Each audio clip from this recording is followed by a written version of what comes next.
Non, mais si vous en avez d'autres, vous pouvez nous les transférer par Internet tout de suite. À l'Association des maires ruraux de Haute-Saône, c'est l'effervescence depuis quelques jours.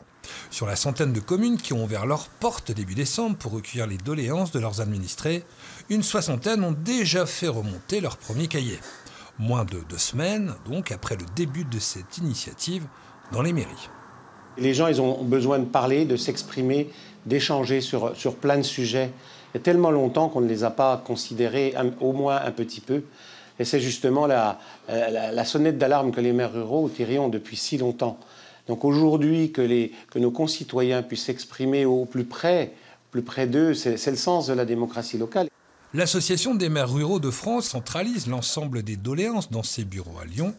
Le retour est déjà acté pour une trentaine de départements et il est possible de dresser déjà un premier état des lieux.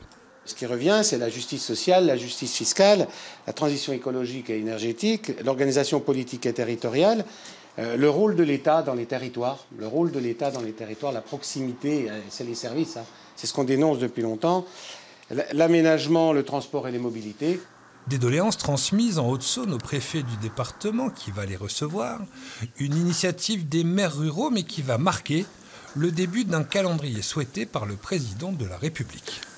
À partir de mi-janvier, le grand débat national va se lancer avec un certain nombre de thématiques assez larges, hein, la transition, les taxes, le débat démocratique, etc. Et puis mi-mars, il s'achève, et puis mi-avril, des décisions seront annoncées. Un calendrier défini avec des cahiers de doléances qui vont servir de base de travail pour les prochaines semaines.